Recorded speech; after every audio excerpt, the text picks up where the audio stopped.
സഹീഹുൽ ജാമിയിൽ അനസ് ബിൻ മാലിക് റളിയല്ലാഹു അൻഹു ഉദ്ധരിക്കുന്ന ഒരു ഹദീസ്, ഒരിക്കൽ നബി സല്ലല്ലാഹു അലൈഹി വസല്ലം അവിടുത്തെ മകളായ ഫാത്തിമ ബീവിയോട് പറയുകയുണ്ടായി, മാ യംനഉകി അൻ തസ്മഈ മാ ഊസീക ബിഹ്, ഞാൻ നിനക്ക് വസിയത്ത് നൽകുന്ന ഉപദേശിക്കുന്ന കാര്യം കേൾക്കാൻ അല്ലെങ്കിൽ അത് ചെയ്യാൻ പ്രാവർത്തികമാക്കാൻ നിനക്ക് എന്താണ് തടസ്സം?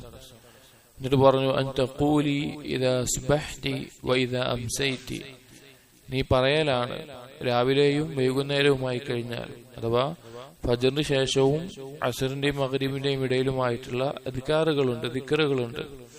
ആ ദിക്റുകളുടെ കൂട്ടത്തിൽ നിനക്ക് പറയാൻ എന്താണ് തടസ്സം? എന്താണ് ദുആ പഠിപ്പിച്ചു കൊടുത്തത്, ദിക്ർ പഠിപ്പിച്ചു കൊടുത്തത്? യാ ഹയ്യു യാ ഖയ്യൂം ബിറഹ്മതിക അസ്തഗീസ് അസ്ലിഹ് ലി ശഅനി കുല്ലഹ് വലാ തകിൽനി ഇലാ നഫ്സി ത്വറഫത ഐൻ. ഇങ്ങനെ പറയാൻ നിനക്ക് എന്താണ് തടസ്സം? അഥവാ ഇത് നിന്റെ ജീവിതത്തിൽ രാവിലെയും വൈകുന്നേരവും നീ പറയണമെന്ന് നബി സല്ലല്ലാഹു അലൈഹി വസല്ലമ മകൾക്ക് പറഞ്ഞു കൊടുക്കാൻ. എന്താ ഈ ദുആന്റെ അർത്ഥം? യാ ഹയ്യു യാ ഖയ്യൂം, അള്ളാഹുവിന്റെ രണ്ട് മഹത്തായ നാമങ്ങളാണ്. അള്ളാഹുവിന്റെ എല്ലാ നാമങ്ങളും വിശേഷണങ്ങളും അതിന്റെ ആശയങ്ങളെല്ലാം മടങ്ങുന്ന അള്ളാഹുവിന്റെ മഹത്തായ നാമം എന്ന് പണ്ഡിതന്മാർ വിശേഷിപ്പിച്ചിട്ടുള്ള നാമങ്ങളാണ് യാ ഹയ്യ് യാ ഖയ്യൂം എന്നീ നാമങ്ങൾ. അപ്പൊ അത് വിളിച്ചുകൊണ്ട് അള്ളാഹുവിനോട് പറയുകയാണ്, ബിറഹ്മതിക അസ്തഗീസ്, തവസ്സുലാക്കുക അള്ളാഹുവിന്റെ കാരുണ്യം എന്നുള്ള വിശേഷണത്തെ, നിന്റെ കാരുണ്യത്തെ മുൻനിർത്തിക്കൊണ്ട് ഞാനിതാ സഹായം തേടുന്നു. അസ്തഗീസ് എന്ന് പറഞ്ഞാൽ സഹായം തേടുന്നു.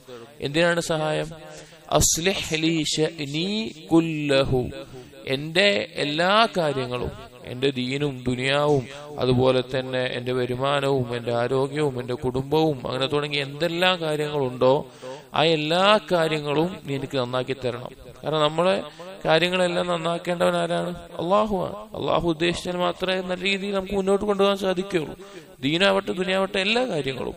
വസ്ലിഹ് ലി ശഅനി കുല്ലഹു വലാ തകിൽനി ഇലാ നഫ്സി ത്വറഫത ഐൻ, ഒരു കണ്ണിമ വെട്ടുന്ന നേരം പോലും, കണ്ണ് നമ്മൾ അറിയാതെ അടച്ചു തുറക്കുന്ന ഒരു നേരം പോലും എന്റെ കാര്യം എന്നെ ഏൽപ്പിക്കരുതേ, എന്റെ കാര്യങ്ങൾ എന്നെ ഏൽപ്പിക്കുന്ന അവസ്ഥ ഉണ്ടാകരുതേ. ഒരു മനുഷ്യന്റെ കാര്യം അവനെ തന്നെ ഏൽപ്പിച്ചു കഴിഞ്ഞാൽ അവൻ പിന്നെ ഖുദ്റാനാണ്, അവൻ പിന്നെ നഷ്ടത്തിലായിരിക്കും. അല്ലാഹു സുബ്ഹാനഹു വ തആല ഒരു മനുഷ്യന്റെ കാര്യം ഏറ്റെടുക്കുന്നതിനാണ് തൗഫീഖ് എന്ന് പറയുന്നത്. അള്ളാഹു ഒരു മനുഷ്യന്റെ കാര്യങ്ങൾ അള്ളാഹുവിന്റെ നിയന്ത്രണത്തിൽ പൂർണ്ണമായി സഹായിച്ച് ഏറ്റെടുക്കുന്നതിനാണ് തൗഫീഖ് എന്ന് പറയുക. എങ്ങാനും അവനവന്റെ നഫ്സിലേക്ക് ഇട്ടുകൊടുത്തു കഴിഞ്ഞാൽ ആ മനുഷ്യൻ പിന്നെ ഏറ്റവും വലിയ നഷ്ടത്തിലേക്കാണ് മുന്നിട്ട് പോവുക. അപ്പോ ഈ ഒരു ദുആ നമ്മുടെ ജീവിതത്തിൽ വളരെയധികം ആവശ്യമുള്ള അർത്ഥവത്തായിട്ടുള്ള ഒരു പ്രാർത്ഥനയാണ്.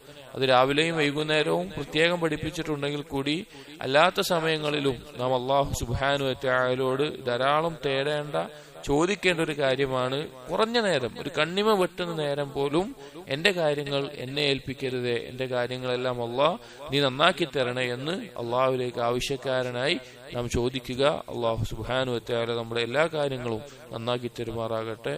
അസ്സലാമു അലൈക്കും വറഹ്മത്തുള്ളാഹി വബറകാതുഹു.